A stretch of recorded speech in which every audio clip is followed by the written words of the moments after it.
नमस्कार मित्रों। आज पुनः एक बार आपके सामने एक नए वीडियो के साथ मैं डॉक्टर रमेश यादव पंचतत्व निसर्गोपचार योग आश्रम के माध्यम से आपके सामने पुनः एक नए विषय को लेकर के उपस्थित हुआ हूँ। आज का विषय है अम्ल पित्तता, हाइपर एसिडिटी। आज अधिकांश व्यक्ति अम्ल पित्तता या एसिडिटी से सफ़र हैं। हमारी आपसे लगातार ये चर्चा होती रहती है कि पहले भी हमने कुछ ऐसे वीडियो बनाए हैं जिसमें हमने आपसे जिक्र किया है कि जो पेट की बीमारी है वो सारी बीमारियों के ऊपर भारी पड़ती है, क्योंकि जितनी भी बीमारियां हैं वो कहीं ना कहीं पेट की बीमारियों से ही स्टार्ट होती है। हमने आपसे पहले जिक्र किया था कि आयुर्वेद में जो रोग का कारण माना गया है वो हमारे जो दोष हैं वात पित्त कफ, उनके असंतुलित होने के कारण या उनके बैलेंस के बिगड़ने के कारण लगभग हमको ये सारी बीमारियां पैदा होती हैं। हम लोग नेचुरोपैथी में भी कहते हैं कि हमारा जो पंच तत्वों से शरीर मिलके बना हुआ है, उन पंच तत्वों में से किसी भी तत्व की अधिकता या कमी की वजह से ये सारी की सारी प्रॉब्लम्स हमें आती हैं। हमने आपको बताया था कि बाकी जितनी बीमारियां हैं वो अलग अलग कारणों से भले ही आती हों, लेकिन कुछ ऐसी बीमारियां हैं जो हमारे खान पान रहन सहन के हिसाब से होती है। उसमें से ये बीमारी एक है हाइपर एसिडिटी। ये हमारे शुद्ध रूप से खान पान और रहन सहन के कारण उत्पन्न होती है।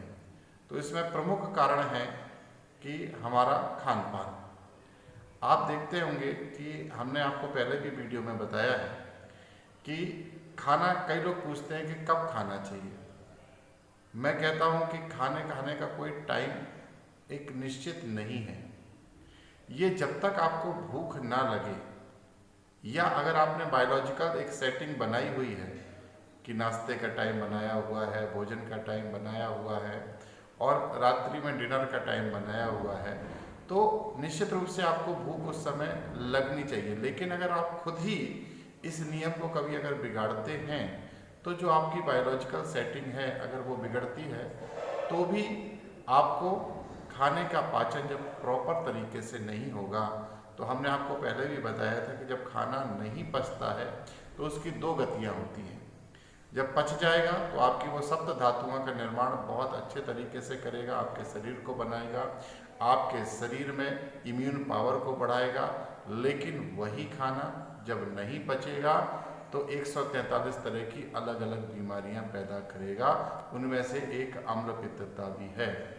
अब इसके साथ में हम आपको बता दें कि केवल खान पान ही नहीं, हमारे आचार विचार में भी अगर हम क्रोध अधिक करते हैं, बहुत ज़्यादा गुस्सा करते हैं, बहुत ज़्यादा चिंता करते हैं, तो भी हमको एसिडिटी होती है। आयुर्वेद में एक बात और कही गई है कि निद्रा से अगर अच्छी नींद आती है तो आपका पित्त अपने आप शांत हो जाता है। अगर आपको कफ शांत करना है तो बमन या उल्टी हो जाए तो आपका कफ शांत हो जाता है।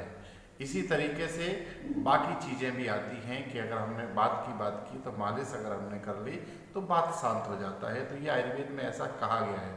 तो नींद ना आना भी एक बहुत बड़ा कारण है। अगर आपको नींद पर्याप्त नहीं हो पा रही है तो भी आपको एसिडिटी की प्रॉब्लम हो सकती है। तो एसिडिटी के हमने आपको कई सारे कारण बता दिए कि हम बे टाइम का खान पान, बे टाइम के हमारे बिना भूख के खान पान और ऐसा खाना जो हमारे लिए उपयुक्त नहीं है। अगर ये सब चीज़ें हम लोग बराबर लगातार रूप से करते रहते हैं तो ये बीमारी एक तरह से हमारे अंदर यथावत रूप से स्थित हो जाती है, यानी कि अपना घर बना लेती है। और फिर इसको ठीक करने के लिए हम लोग तमाम तरह के एंटासिड जो बाज़ार में मिलते हैं, डॉक्टर पेंडी से लेकर के और जेलोसिल से, एमपीएस से लेकर के बहुत सारी मेडिसिन इसकी जो है, और हम लगातार उसको खाते रहते हैं और फिर अपना लगातार वो गलतियां दोहराते जाते हैं जिसकी वजह से एसिडिटी हो रही थी। तो पहले तो आपको ये ध्यान रखना है कि एसिडिटी की जो वजह है वो आपको दूर करनी है। हमने आपको जो वजह बताई है वो वजह आप दूर करिए और आप एलोपैथी दवाइयों की बजाय, क्योंकि वो तो आपको तुरंत राहत देंगी लेकिन परमानेंटली आपको ठीक नहीं करेंगी, तो उसकी बजाय आप आयुर्वेद का सहारा लीजिए। यहाँ पर मैं आपको कुछ आयुर्वेदिक नुस्खे बता रहा हूँ, उनको आप सहारा लेंगे तो आपकी अम्ल पित्तता जड़ से खत्म हो जाएगी और बार बार नहीं होगी। लेकिन आदतों को आपको सुधारना ही पड़ेगा। आपको सही आहार विहार, सही आचार विचार, सही रहन सहन को अपनाना पड़ेगा। इसमें आप जो है ये नुस्खा नोट कर लीजिए कि 1 ग्राम सौंठ के चूर्ण में चुटकी भर भुना हुआ हींग और सेंधा नमक को मिला करके सादा पानी के साथ अगर आप सुबह और शाम लेते हैं तो आपकी एसिडिटी में बहुत फ़ायदा मिलेगा। लेकिन अगर इसको आपको जड़ से ख़त्म करना है तो मैं आपको एक आयुर्वेदिक ऐसा योग बता रहा हूँ जिसको अगर आपने 3 से 6 महीने लगातार सेवन किया तो आप निश्चित मानिए कि आपकी एसिडिटी हमेशा के लिए ख़त्म हो जाएगी। आप चाहिए तो मैं धीरे धीरे बोल रहा हूँ, नोट कर लीजिए। तो सबसे पहले आविपत्ति का चूर्ण 3 ग्राम, यष्टि मधु 1 ग्राम, कामदूधा रस 250 mg, सूत शेखर रस 250 mg, यानी कि 2-2 गोली आप दोनों का, कामदूधा रस का और सूत शेखर रस का। और फिर इसके साथ में मुक्ता सुक्ति पिष्टी, ये भी 250 मिलीग्राम ले लीजिए। और साथ में अगर आपके पेट में दर्द भी हो रहा है तो आप शंख भस्म भी ले सकते हैं 250 mg ही। तो इन सबका मिला करके एक आपको योग बना लेना है और सुबह और शाम यानी कि नाश्ते के पहले और शाम को खाना खाने के पहले आधे घंटे पहले आपको सादे पानी से इसको ले लेना है। और आप देखेंगे कि कुछ ही दिनों में आपकी एसिडिटी धीरे धीरे खत्म होती जा रही है।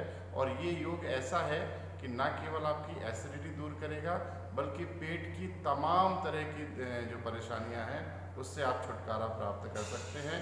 ये अनुभूत योग है, हमारा आजमाया हुआ योग है। इसको आप इस्तेमाल कर सकते हैं और इसको आप इस्तेमाल करने के बाद में हमें बताइए कि आपको ये वीडियो कैसा लगा। अगर आपको ये वीडियो अच्छा लगा और इसके में हमने जो बताया है वो अगर आपको फ़ायदा मिला है तो आप हमको कमेंट कीजिए।